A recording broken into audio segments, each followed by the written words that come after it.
हमें इस बात को समझने की आवश्यकता है कि हमारा देश 21 अक्टूबर 1943 को आज़ाद हुआ। नेताजी सुभाष चंद्र बोस ने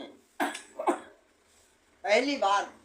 21 अक्टूबर 1943 को भारत की स्वतंत्र सरकार और भारत के प्रधानमंत्री के रूप में कार्यभार संभाला, जिसके कारण 15 अगस्त 1947 तक भारत पूरी दुनिया के साथ 35% का व्यापार करता था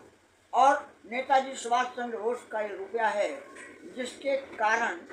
डॉलर की कीमत आगे नहीं बढ़ पा रही थी। डॉलर के माध्यम से भारत पर कब्जा करने के लिए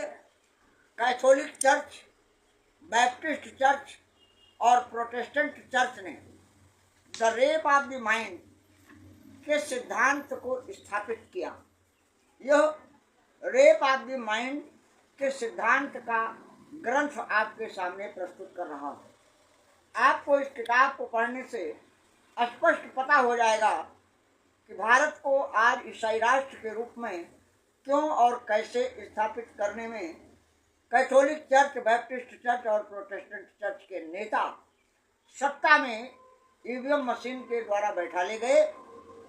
और आज भारत कंगाल हो गया।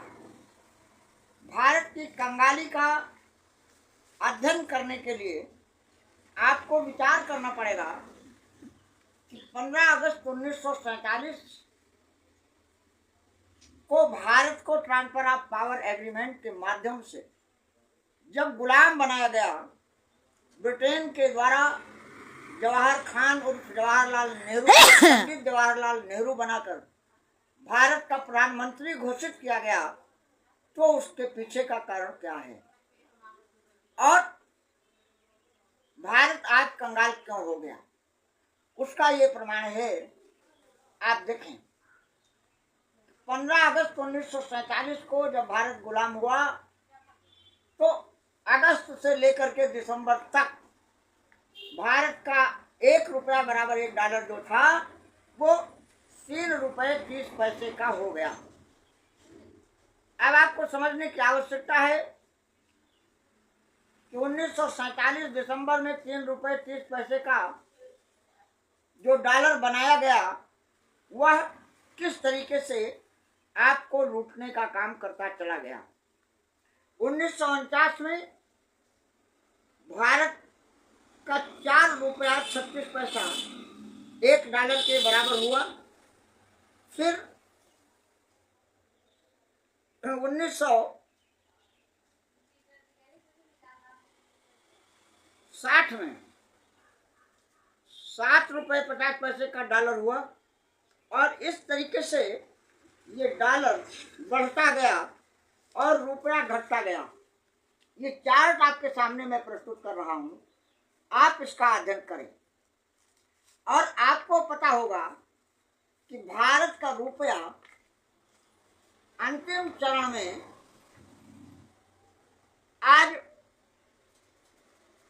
इस स्थान पर पहुंच गया है कि भारत के सीजीआई को कहना पड़ा कि भारत के रुपए में अब कोई ताकत नहीं, यानी भारत के रुपए का सोना और चांदी भारत में ब्रिटेन की सरकार चलाने वाले नेताओं ने लूटकर कंगाल भारत बना दिया। उसके बाद हिंदू का वेश बनाकर आरएसएस के यहूदियों और नरेंद्र दामोदर दास मोदी जो बैप्टिस्ट चर्च के नेता हैं उनको प्रधानमंत्री बनाने का जो षड्यंत्र किया गया, उस षड्यंत्र के परिणाम स्वरूप अब भारत को पूर्ण रूप से ध्वस्त करने का जो कार्यक्रम बनाया गया है उसका नाम है 26 जून 2020 को घोषित किया गया काला दस्तावेज। 26 जून 2020 को वह दस्तावेज भारत के नागरिकों के घरों, दुकानों, मकानों, खेतों और खलिहानों, देव स्थानों तथा जल और जंगल को अपने अधीन करके और ईसाई मिशनरियों को सौंपने का यह दस्तावेज आपको प्रस्तुत किया जा चुका है। इस दस्तावेज के हिसाब से आपको 1000 मीटर चौड़ी, 300 मीटर चौड़ी, 200 मीटर चौड़ी सड़कों के हिसाब से बुलडोजर के द्वारा रास्ता बनाने का काम किया जाएगा। यानी भारत के सभी नागरिकों के घरों पर बुलडोजर चला दिया जाएगा और इसके बाद और भी तमाम प्रक्रियाएं इसमें करके भारत की भूमि को खाली करने के लिए यह इतना बड़ा 54 पन्ने का दस्तावेज आपके समक्ष है। इस दस्तावेज में स्पष्ट किया गया है कि इस अभियान के विरोध में आप किसी प्रकार का विरोध नहीं कर सकते हैं, आपकी बात कोई अदालत नहीं सुनेगी और आपको भारत सरकार के द्वारा घोषित 26 जून 2020 के कार्यक्रम के अनुसार खाली जमीन को बेचने के लिए टेंडर किया जाएगा।